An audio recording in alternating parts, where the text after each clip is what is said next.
Hi everyone, and welcome to the latest in our series on tips on dealing with isolation and talking to the professionals. I'm here today with Gareth Jenkins from the Royal Navy Submarine Service, just to talk about some of his hints and tips on dealing with isolation. So first off, Gareth, can you tell us a little bit about your background? Yeah, good afternoon, Giles. As you said, my name's Gareth Jenkins. I'm an officer in the Royal Navy Submarine Service. I've been in the Royal Navy for 20 years, and I've spent the last 17 in submarines. I've served almost exclusively in hunter-killer submarines, so they're about 5,000 tons, nuclear-powered, and they can conduct a variety of operations from intelligence collection to searching for other hostile submarines or ships, operating with special forces or firing Tomahawk missiles all over the world. I was lucky enough to be the captain of one of our submarines, HMS Astute, from 2014 to 16. And I'm working at the Defence Academy of the United Kingdom in Shrivenham, where I'm doing a master's degree course in defence studies. Thanks, Gareth. Just building on that then, so what would you say is the hardest thing you've ever done? I think professionally the hardest thing I've done is the submarine command course, which is known as the Perisher. This is a 6-month course which tests your tactical knowledge, your ability to operate submarines safely and lead your crew of 130 men and women on some really demanding operations all over the world. If you fail the course, and 1 in 3 people do unfortunately fail the course, that means the end of your submarine career. So it's a bit like taking a driving test 10 years into your career when you're in your maybe early 30s, you've got a wife or a husband, mortgage, family, etc. And you're gambling all that on a course, which if you pass, you can go on to command a submarine, but if you fail, it's the end of your career. Wow. Personally, I think the hardest thing I've done is a really long deployment in 2011 when I was the second in command of HMS Turbulent. We went away from the UK for 285 days. I remember vaguely leaving the UK in early March, just as the operations in the central Mediterranean were kicking off to remove the Gaddafi regime. And then we came back just before Christmas. So it was a really long time to be away from my wife and family. A son at the time who was 6 and a daughter who was 3. So for not seeing them for 9 months was really hard work. And how did you cope with that while you were at sea?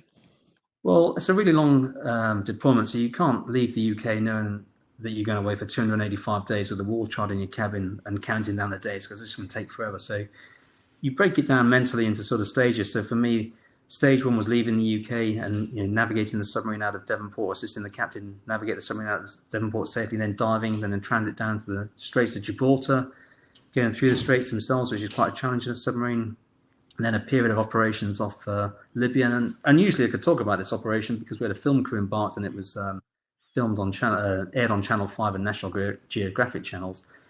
We spent a few weeks off Libya supporting UK forces and NATO forces remove the Gaddafi regime from power in 2011.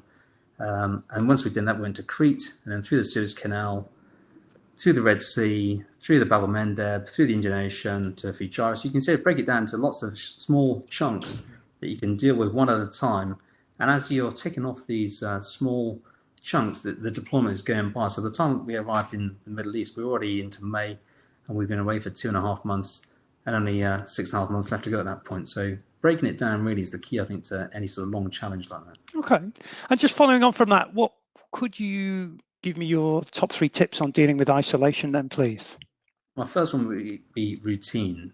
Most militaries, and indeed the Royal Navy, thrive on routine. Routine gives you structure. So day to day on a submarine, your day is very regimented. You'd be in a 6 hours on, 6 hours off watchkeeping cycle. So as the operations officer, for example, I was in second watch, which means I was on watch from 1 till 7 in the mornings and the afternoons. So I'd get up. A typical day would be somebody come to shake me or wake me up at 1:45 in the morning. I'd get up, go on watch at 1 a.m., come off watch at 7 a.m.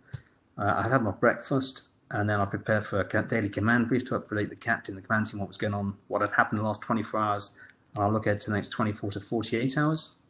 After that, I'll do some work, some planning for the next couple of days. I'll do some exercise, then I'll get my head down at about 10:30 or 11 o'clock for an hour and a half or so before getting back up at 12:30 for my lunch.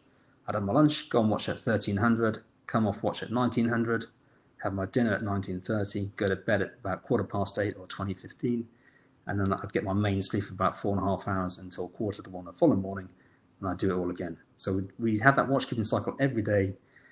The submarines at sea, so up to 60 days at sea at one time, you'd be doing that 6 on, 6 off watchkeeping cycle, which gives you the routine. Routine gives you structure and enables you to get through the long deployment.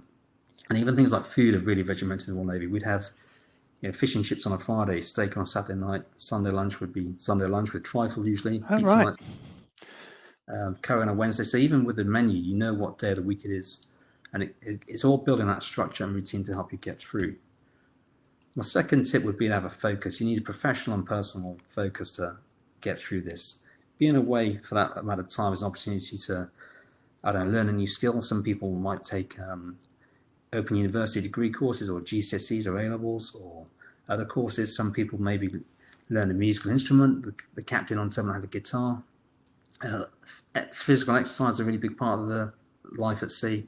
People set themselves phys goals to get fitter. There'd be rowing challenges, weightlifting challenges, all that kind of thing to give you a focus, whether, as I said, professionally or personally, to get you through.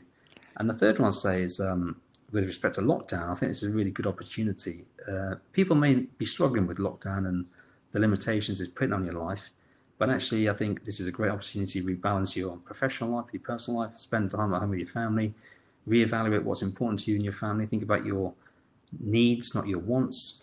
And I think when normality returns, whatever shape that takes, we'll look back upon this period of our lives as a window where we had a chance to, I think, make some positive changes to our lives, professionally and domestically. Oh, fantastic. Really good points. There are a couple of things I wanted to probe on, because I know we spoke briefly before we went on camera about the exercise. Can you just take me through again where the exercise kit is located around the sub? Yeah, so Hunter-Killer Submarine is pretty compact a piece of machinery. It doesn't have a dedicated gym on board, but we do have a lot of phys kit on board. So we normally have 2 exercise bikes and 2 Concept 2 row machines and a load of free weights, including dumbbells and kettlebells and that kind of thing. So our phys would normally be structured around a bit of weightlifting for your strength, using kettlebells in a really small space. You may only have a bit of floor space that's maybe 6 foot by 4 foot, so the size of a typical garden shed, for example, you put in your exercise in, which is plenty of room.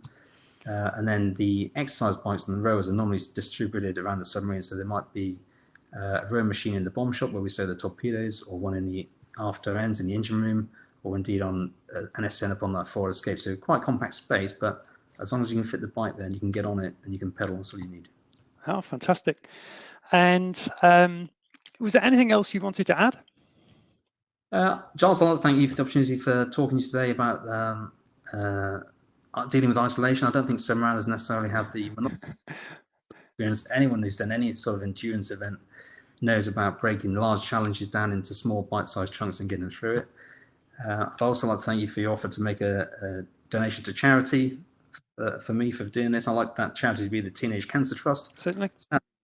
Somebody I joined the Navy with 20 years ago has got a 13-year-old son called Tiernan, who's recently been diagnosed with leukemia. But Tiernan has thrown himself into fundraising for various cancer charities to help other kids his age. He's on Just Giving and hashtag Team Tiernan. I'd like your donation to go to him and help him in his fundraising. After 4 weeks, he's already at about £9,000. So He's not quite Captain Moore, but he's doing a great job, and I wish him well in his battle against leukemia. Certainly, I'll sort that out for you. Thanks, Gareth. It's been fascinating talking today. I really do appreciate your time on that. And take care. Stay safe. Thanks again. No worries. Thanks, Charles.